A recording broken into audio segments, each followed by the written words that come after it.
റെഡ്ഫിൽ learning. ഇന്നത്തെ ക്ലാസ്സിൽ നമ്മൾ ഡിസ്കസ് ചെയ്യാൻ പോകുന്നത് യൂണിറ്റ് 4, അതായത് ബയോളജിക്കൽ ബേസിസ് ഓഫ് ബിഹേവിയർ എന്ന ഒരു ഭാഗത്തിലുള്ള പാർട്ട് 6. നമ്മൾ ഓൾറെഡി 5 പാർട്ട് അപ്ലോഡ് ചെയ്ത് കഴിഞ്ഞിട്ടുണ്ട്. സോ ഇന്ന് നമ്മൾ ചർച്ച ചെയ്യാൻ പോകുന്നത് പാർട്ട് 6. ഈ ഒരു പാർട്ടിൽ നമ്മൾ മെയിൻ ആയിട്ട് നോക്കുന്നത് ന്യൂറോ ട്രാൻസ്മിറ്റർ സിസ്റ്റത്തിനെ കുറിച്ചിട്ടാണ്. ഓക്കെ, നമുക്ക് എല്ലാവർക്കും അറിയാം ന്യൂറോ ട്രാൻസ്മിറ്റേഴ്സിനെയും ഹോർമോൺസിനെയും കുറിച്ചൊക്കെ നമ്മൾ ഒരുപാട് കേട്ടിട്ടുണ്ടാവും. പക്ഷേ ഇത് എങ്ങനെയാണ്, ഇതിൻ്റെ ഒരു ലൊക്കേഷൻ എവിടെയാണ്, ഇതിൻ്റെ ഫങ്ഷൻസ് എന്താണ് എന്നൊക്കെ നമുക്ക് ഡീറ്റെയിൽ ആയിട്ട് നോക്കാം. ബിക്കോസ് ഇത് ഒരുപാട് ക്വസ്റ്റ്യൻസ് നമ്മൾ കണ്ടിട്ടുണ്ട്. നമ്മൾ PYQs നോക്കുന്ന സമയത്ത് ഈ ഒരു ഭാഗത്ത് നിന്ന് പല രീതിയിലുള്ള ക്വസ്റ്റ്യൻസ് വന്നിട്ടുണ്ട്. അപ്പോൾ അതിന് ഒരു 2-3 ക്വസ്റ്റ്യൻസ് മാത്രം എടുത്താണ് നമ്മൾ ഡിസ്കസ് ചെയ്യുന്നത്. എന്തായാലും ശ്രദ്ധിച്ച് കേൾക്കാം. ഓക്കെ, ഒരു മാച്ച് ദ ഫോളോയിങ് ആണ് നമ്മുടെ ഫസ്റ്റ് ലിസ്റ്റ് ആയിട്ട് തന്നിട്ടുള്ളത്. കുറച്ച് ന്യൂറോ ട്രാൻസ്മിറ്റേഴ്സിനെയാണ്. That is acetylcholine, serotonin, adrenaline and dopamine. ഇനി ഇപ്പുറത്ത് കൊടുത്തിട്ടുള്ളത് അതിൻ്റെ ഒരു ലൊക്കേഷൻ ആണ്, അല്ലെങ്കിൽ സൈറ്റ് ആയിട്ടൊക്കെ പറയാം. That is mid brain, autonomous nervous system, brain stem and neuro muscular junction. ഇങ്ങനെയായിട്ടാണ് അതിൻ്റെ ഓപ്ഷൻസും കൊടുത്തിട്ടുള്ളത്. നമുക്ക് നോക്കാം എങ്ങനെയാണ് ഈ ഒരു ന്യൂറോ ട്രാൻസ്മിറ്റേഴ്സ് എങ്ങോട്ടാണ് നമ്മൾ മാച്ച് ചെയ്യേണ്ടി വരുന്നത്. അതിൽ നമ്മളിപ്പോൾ നോക്കുന്നത് അതിൽ ഓരോ ന്യൂറോ ട്രാൻസ്മിറ്ററിനെ കുറിച്ചിട്ടും ഡീറ്റെയിൽ ആയിട്ട് നോക്കാൻ പോവാണ്. ഓക്കെ, അങ്ങനെയാണെങ്കിൽ എന്താ ന്യൂറോ ട്രാൻസ്മിറ്റേഴ്സ് എന്ന് പറയുന്നത്? Neuro transmitters are chemical messengers that your body can function without. എന്ന് വെച്ചാൽ ഈ ന്യൂറോ ട്രാൻസ്മിറ്റർ ഇല്ല എങ്കിൽ നമ്മുടെ ബോഡിയിൽ ഒരു ഫങ്ഷനും നടക്കില്ല. അതൊരു കെമിക്കൽ മെസ്സഞ്ചേഴ്സ് ആണ്. Their job is to carry chemical signals from one neuron to the next target cells. ഒരു ന്യൂറോണിന്ന് അടുത്ത ന്യൂറോണിലേക്ക് ഈ മെസ്സേജസ് ഒക്കെ പാസ് ചെയ്യുക എന്നുള്ളതാണ് ന്യൂറോ ട്രാൻസ്മിറ്റേഴ്സിൻ്റെ മെയിൻ ഫംഗ്ഷൻ എന്ന് പറയുന്നത്. The next target cell can be another nerve cell, A muscle cell or gland. അപ്പോൾ അടുത്തൊരു ടാർഗറ്റ് ഈ ന്യൂറോ ട്രാൻസ്മിറ്റേഴ്സ് മെസ്സേജസ് കൊണ്ടുവന്നിട്ട് അടുത്തത് കൊടുക്കുന്നത് ചിലപ്പോൾ എവിടേക്കൊക്കെ ആയിരിക്കാം, ഒരു അടുത്തൊരു നെർവ് സെല്ലിലായിരിക്കാം, അല്ലെങ്കിൽ ഒരു മസിലിലേക്കായിരിക്കാം, അല്ലെങ്കിൽ ഒരു ഗ്ലാൻഡിലേക്കായിരിക്കാം. ഓക്കെ, ഇതാണ് ഒരു ന്യൂറോ ട്രാൻസ്മിറ്ററിനെ കുറിച്ചിട്ടുള്ള ജസ്റ്റ് ഒരു ഇൻട്രോ പറഞ്ഞിട്ടുള്ളതാണ്. നമ്മുടെ മാച്ച് ദ ഫോളോയിങ്ങിൽ വന്നിട്ടുണ്ടായിരുന്ന ആദ്യത്തെ ഓപ്ഷനാണ് അസറ്റൈൽ കോളിൻ അല്ലെങ്കിൽ ACH. അസറ്റൈൽ കോളിൻ്റെ ലൊക്കേഷൻ വരുന്നത് ന്യൂറോ മസ്കുലർ ജംഗ്ഷനിലോ അല്ലെങ്കിൽ CNS ഒക്കെ ആയിട്ടാണ്. Okay, neuro muscular junction note ചെയ്ത് വെക്കുക. ഇവിടെ എന്തൊക്കെയാണ് അസറ്റൈൽ കോളിൻ്റെ ഫംഗ്ഷൻ ആയിട്ട് വരുന്നത്? അവിടെ attention, arousal and awakening, stimulation of muscles, learning, memory, neuroplasticity, heart rate control, promotes REM sleep. ഇത്രയും കാര്യങ്ങൾ ഫങ്ഷൻ ചെയ്യുന്നത് അസറ്റൈൽ കോളിൻ എന്ന ന്യൂറോ ട്രാൻസ്മിറ്ററിൻ്റെ അതിൻ്റെ ഒരു ഫംഗ്ഷൻ്റെ ഭാഗമായിട്ടാണ്. ഓക്കെ, ഒന്നുകൂടി നോക്കുക. Attention, arousal, awakening, stimulation of muscles, learning, memory, neuroplasticity, heart rate control, promotes REM sleep. ഇതെല്ലാമാണ് അസറ്റൈൽ കോളിൻ്റെ ഫംഗ്ഷൻ എന്ന് പറയുന്നത്. ഇവിടെ 2 റിസപ്റ്റേഴ്സ് ഉണ്ട് അസറ്റൈൽ കോളിന്. ദാറ്റ് ഈസ് നിക്കോട്ടിനിക്കും മസ്കാർനിക്കും. ഓക്കെ, ഇതൊന്നും വളരെ ഇമ്പോർട്ടൻ്റ് ആയിട്ട് എടുക്കേണ്ട, പക്ഷേ നമ്മൾ ഇതിൻ്റെ ലൊക്കേഷനും ഫങ്ഷൻസും ഇമ്പോർട്ടൻ്റ് ആയിട്ട് നോക്കുക. സെക്കൻഡ് ഓപ്ഷൻ ആയിട്ട് വന്നിട്ടുള്ള ന്യൂറോ ട്രാൻസ്മിറ്റർ ആയിരുന്നു സെറോട്ടോണിൻ എന്ന് പറയുന്നത്. സെറോട്ടോണിൻ്റെ ലൊക്കേഷൻ എവിടെയാ? ഈ ഗട്ടുകളിലും സെൻട്രൽ നെർവസ് സിസ്റ്റത്തിലൊക്കെയാണ് സെറോട്ടോണിൻ്റെ ലൊക്കേഷൻ ആയിട്ട് വരുന്നത്. Approximately 10% of serotonin is synthesised in the brain, mainly originating from the neurons in the raphe nuclei located in the brain stem. മെയിനായിട്ട് ബ്രെയിൻ സ്റ്റെമ്മിലുള്ള റാഫെ ന്യൂക്ലിയയിൽ നിന്നാണ് നമ്മുടെ സെറോട്ടോണിന് എന്താക്കുന്നത്, പ്രൊഡ്യൂസ് ചെയ്യപ്പെടുന്നത്. അതിലൊരു 10% ബ്രെയിനിൽ വെച്ചിട്ടുമാണ് സിന്തസൈസ് ചെയ്യപ്പെടുന്നത്. ഇവിടെ ഫംഗ്ഷൻ, സെറോട്ടോണിൻ്റെ ഫംഗ്ഷൻസ് എന്ന് പറയുമ്പം അവിടെ intestinal movement control, mood regulation, apatite, sleep, muscle control, ഇങ്ങനെ തുടങ്ങിയിട്ടുള്ള ഫംഗ്ഷൻസ് ഒക്കെയാണ് സെറോട്ടോണിൻ്റെതായിട്ട് വരുന്നത്. ഇവിടെ സെറോട്ടോണിൻ്റെ റിസപ്റ്റർ എന്ന് പറയുന്നത് 5-HT ആണ്. ഓക്കെ, അപ്പോൾ നമ്മൾ ജസ്റ്റ് നോക്കേണ്ടത് എവിടെയാണ് ഈ സെറോട്ടോണിൻ്റെ ലൊക്കേഷൻ, എവിടെ നിന്നാണ് അത് സിന്തസൈസ് ചെയ്യപ്പെടുന്നത്, എന്തൊക്കെയാണ് അതിൻ്റെ മെയിനായിട്ടുള്ള ഫംഗ്ഷൻ എന്ന് അറിഞ്ഞു വെക്കുക. അടുത്തതായിട്ട് വരുന്ന മൂന്നാമത്തെ ഓപ്ഷൻ ആയിരുന്നു അഡ്രിനാലിൻ. അഡ്രിനാലിനെ നമ്മൾ വേറൊരു പേര് കൂടി പറയും, അതാണ് എപ്പിനെഫ്രിൻ. നമുക്കറിയാം അഡ്രിനാലിനുണ്ട്, നോൺ അഡ്രിനാലിനുണ്ട്, അതായത് എപ്പിനെഫ്രിൻ ആൻഡ് നോൺ എപ്പിനെഫ്രിൻ. ഈ ഒരു അഡ്രിനാലിൻ എന്ന് പറയുന്നത് ന്യൂറോ ട്രാൻസ്മിറ്റർ ആയിട്ടും ഹോർമോൺ ആയിട്ടും ഫങ്ഷൻ ചെയ്യുന്നുണ്ട്. So it is A both neuro transmitter and A hormone. Adrenaline is released by the adrenal medulla as the part of sympathetic response. എവിടെ നിന്നാണ് ഈ അഡ്രീനാലിൻ റിലീസ് ചെയ്യപ്പെടുന്നത്? അഡ്രീനൽ മെഡുല്ലയിൽ നിന്നാണ്. It plays a role in metabolism, attention, focus, panic and excitement. നമ്മുടെ മെറ്റബോളിസത്തിനും attention, focus, panic, excitement ഇങ്ങനെ തുടങ്ങിയിട്ടുള്ള functions എല്ലാം ചെയ്യുന്നത് അഡ്രിനാലിൻ ആണ്. ഓക്കെ, പിന്നെ ഇവിടെ വരുന്നത് അഡ്രിനാലിൻ എന്ന് പറയുന്നത് part of fight and flight response ആണ്. ഈ ഒരു സ്ട്രെസ്സിന്റെ സമയത്തൊക്കെയാണ്, നമ്മളൊരു പാനിക് ആയിട്ടുള്ള സിറ്റുവേഷൻ വരുമ്പോൾ അല്ലെങ്കിൽ ഒരു എമർജൻസി സിറ്റുവേഷൻ ഒക്കെ വരുന്ന സമയത്താണ് മെയിനായിട്ട് ഈ അഡ്രിനാലിൻ റിലീസ് ചെയ്യപ്പെടുന്നത്. Associated with chronic stress, stimulates the heart to beat faster, meditation, exercise can reduce. Okay, ഇങ്ങനത്തെ എക്സസൈസ് ഒക്കെ ചെയ്യുന്ന സമയത്ത് നമുക്കിത് റെഡ്യൂസ് ചെയ്യാൻ പറ്റും. ക്ലിയർ ആണോ?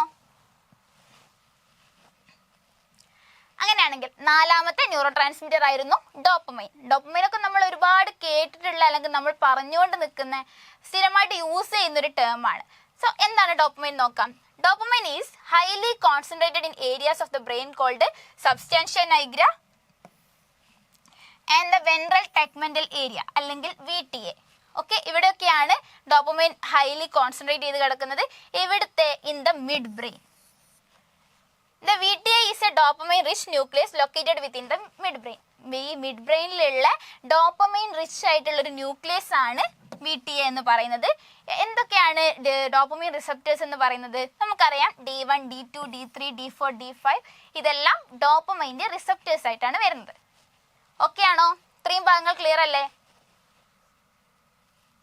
എന്തൊക്കെയാണ് അപ്പോൾ ഡോപ്പമൈൻ്റെ ഫങ്ഷൻസ് എന്ന് പറയുന്നത്? Coordination, movement, pleasure and reward, motivation, immunity, wakefulness, inflammation and pain, attention, memory and learning, ഇത്രയും കാര്യങ്ങൾക്ക് ഫങ്ഷൻ ചെയ്യുന്നത് ഡോപ്പമൈൻ ആണ്. നമുക്കറിയാം, നമ്മൾ ഇതിൽ ചില ഫങ്ഷൻസ് പറയുമ്പോൾ മീൻസ് അറ്റൻഷൻ ഒക്കെ എടുക്കുകയാണെങ്കിൽ നമ്മൾ മറ്റ് ന്യൂറോ ട്രാൻസ്മിറ്ററിന് പറഞ്ഞ സമയത്തും അവരും അറ്റൻഷൻ ചെയ്യുന്നുണ്ട് എന്ന് പറഞ്ഞു. അപ്പോൾ നമ്മൾ ഇതിൽ മനസ്സിലാക്കേണ്ടത് ഒരു ന്യൂറോ ട്രാൻസ്മിറ്റർ മാത്രമല്ല, ഇവരെല്ലാവരും കൂടി ചേരുമ്പോഴാണ് നമ്മുടെ ഈ പ്രോസസ്സ് എല്ലാം നടക്കുന്നത്. അപ്പോൾ ഇവിടെ എവിടെയെങ്കിലും ഡെഫിഷ്യൻസി വരുന്ന സമയത്താണ് അത് നമുക്ക് ഡിസോർഡറിലേക്കൊക്കെ കാരണമാവുന്നതും. ക്ലിയർ അല്ലേ? ഓക്കെ, നമ്മളെ ക്വസ്റ്റ്യൻസ് ഇതായിരുന്നു. Acetyl choline, serotonin, adrenaline and dopamine. List 2 mid brain, autonomous nervous system, brain stem, neuromuscular junction. ഇപ്പോൾ കേട്ടൊരു ക്ലാസ്സിൻ്റെ അല്ലെങ്കിൽ ഇപ്പോൾ നമ്മൾ ഡിസ്കസ് ചെയ്തതിൻ്റെ ഭാഗമായിട്ട് ഒന്ന് ആലോചിച്ച് നോക്കി, ഇത് എങ്ങോട്ടൊക്കെ ആയിരിക്കും നമ്മൾ മാച്ച് ചെയ്യേണ്ടി വരികയെന്ന്. ഇപ്പോൾ ഈ കാര്യങ്ങളൊക്കെ ലൊക്കേഷനും സൈറ്റും ഒക്കെ നമ്മൾ പറഞ്ഞു അല്ലേ? അപ്പോൾ എങ്ങോട്ടൊക്കെ ആയിരിക്കും ഇത് മാച്ച് ചെയ്യേണ്ടി വരിക? സോ അസറ്റൈൽ കൊളിൻ എവിടെയാണ് ലൊക്കേറ്റ് ചെയ്ത് നിൽക്കുന്നതെന്നാണ് നമ്മൾ പറഞ്ഞത്. That is neuromuscular junction. സെറോട്ടോണിനോ? Serotonin from brain stem. Adrenaline autonomous nervous സിസ്റ്റത്തിലുള്ളതാണ് അല്ലേ? പിന്നെ ഡോപ്പമൈൻ പറയുകയാണെങ്കിൽ that is mid brain. Clear അല്ലേ?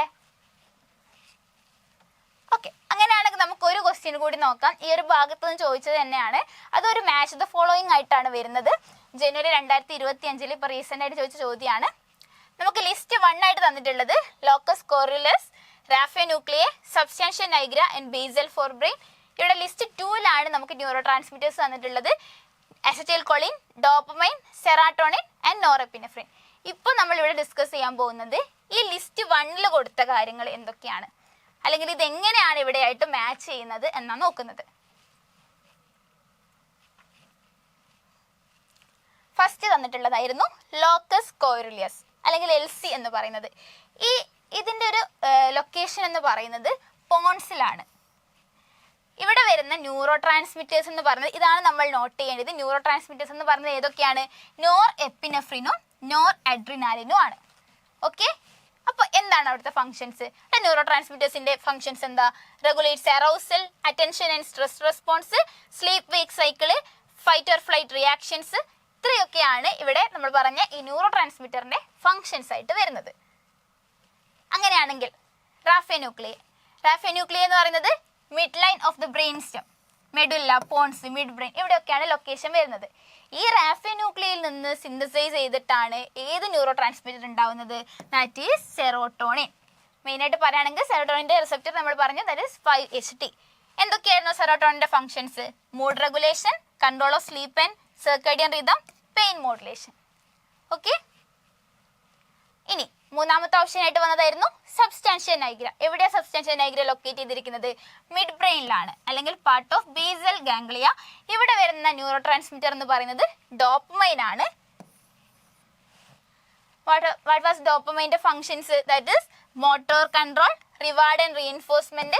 ഇതൊക്കെയായിരുന്നു ഡോപ്പമൈൻ്റെ ഫംഗ്ഷൻ ആയിട്ട് പറയുന്നത്. നമ്മൾ ഡീറ്റെയിൽ ആയിട്ട് പറയാത്തത് നമ്മൾ കുറച്ച് മുമ്പ് ഇതെല്ലാം ഡീറ്റെയിൽ ആയിട്ട് പറഞ്ഞതാണ്. ജസ്റ്റ് നമ്മുടെ ഓപ്ഷൻസ് തന്നിട്ടുള്ളത് ഇവർ എങ്ങനെയാണ് ഈ ഒരു ന്യൂറോ ട്രാൻസ്മിറ്ററുമായിട്ട് റിലേറ്റ് ചെയ്ത് കിടക്കുന്നത് എന്നാണ് നോക്കുന്നത്. അവസാനത്തെ നാലാമത്തെ ഓപ്ഷൻ ആയിരുന്നു ബേസൽ ഫോർ ബ്രെയിൻ. ഈ ബേസൽ ഫോർ ബ്രെയിനിൽ നിന്ന് വരുന്ന ന്യൂറോ, അല്ലെങ്കിൽ അവിടുന്ന് സിന്തസൈസ് ചെയ്യപ്പെടുന്ന ന്യൂറോ ട്രാൻസ്മിറ്റർ ഏതാണ്? That is acetylcholine. Location anterior and basal part of the forebrain ആണ്. Includes nucleus basis of Meynert. Okay, ഇവിടെ വരുന്ന ഫംഗ്ഷൻസ് അസറ്റൈൽ കൊളീൻ്റെ ഫംഗ്ഷൻസ് ആയിട്ട് വരുന്നതാണ് learning, memory and attention, cortical activation and arousal, ഇത്രയും കാര്യങ്ങളൊക്കെ. ഇത്രയും പറഞ്ഞത് ക്ലിയർ ആണോ? അങ്ങനെയാണെങ്കിൽ നമ്മുടെ ക്വസ്റ്റ്യൻ ഒന്നുകൂടി നോക്കാം. നമ്മൾ ഈ ഒരു ഭാഗത്ത് പറഞ്ഞ കാര്യങ്ങളെല്ലാം, അതായത് ലൊക്കേഷൻസ് എല്ലാം നമ്മൾ പറഞ്ഞു. ഇവിടെ ന്യൂറോ ട്രാൻസ്മിറ്റേഴ്സിനെ കുറിച്ചും നമ്മൾ ഡീറ്റെയിൽ ആയിട്ട് പറഞ്ഞു. അങ്ങനെയാണെങ്കിൽ ഇവർ എങ്ങനെയാണ് ഇവർ മാച്ച് ചെയ്യുക, അല്ലെങ്കിൽ എവിടുന്ന് ഒക്കെയാണ് സിന്തസൈസ് ചെയ്യുന്നത് ഓരോ ന്യൂറോ ട്രാൻസ്മിറ്റർ എന്ന് നോക്കിയേ. യെസ്, അപ്പോൾ ഫസ്റ്റ് ഓപ്ഷൻ ആയിരുന്ന ലോക്കസ് കോറിയലിസ് നമ്മൾ പറഞ്ഞു. That is from that is epinephrine. Raphe nuclei ആണെങ്കിൽ സിന്തസൈസ് ചെയ്യുന്നത് സെറോട്ടോണിനെയാണ്. സബ്സ്റ്റാൻഷ്യ നൈഗ്ര പറയുമ്പോൾ അവിടെ ഡോപ്പമൈൻ ആണ്. ബേസൽ ഫോർ ബ്രെയിനിലാണ് അസറ്റൈൽ കൊളീൻ. ക്ലിയർ ആണോ? ഓക്കെ, അപ്പോൾ അങ്ങനെയാകുമ്പോൾ നമ്മുടെ ഓപ്ഷൻസിൽ നിന്ന് വരുന്നത് ഫസ്റ്റ് ഓപ്ഷൻ ആയിരുന്ന A4, B3, C2 and D1. ഇങ്ങനെയാണ് അതിൻ്റെ മാച്ച് വരുന്നത്. ഓക്കെ, ഇന്നത്തെ ക്ലാസ്സിൽ നമ്മൾ ഡിസ്കസ് ചെയ്തത് ന്യൂറോ ട്രാൻസ്മിറ്റേഴ്സിനെ കുറിച്ചിട്ടാണ്. ന്യൂറോ ട്രാൻസ്മിറ്റേഴ്സിനെ കുറിച്ചിട്ടും അതിൻ്റെ ലൊക്കേഷനും സൈറ്റും അത് എവിടെ നിന്നാണ് സിന്തസൈസ് ചെയ്യുന്നതും പിന്നെ അതിൻ്റെ ഫങ്ഷൻസും ആണ് നമ്മൾ ഇമ്പോർട്ടൻ്റ് ആയിട്ട് നോക്കിയിട്ടുള്ളത്. ഇമ്പോർട്ടൻ്റ് ആയിട്ടുള്ള ഏരിയ ആണ്, വിട്ടുകളയരുത്. അപ്പോൾ നിങ്ങൾ എന്തായാലും പഠിക്കുക. ഡൗട്ട്സ് ഉണ്ടെങ്കിൽ ചോദിക്കുക. താങ്ക്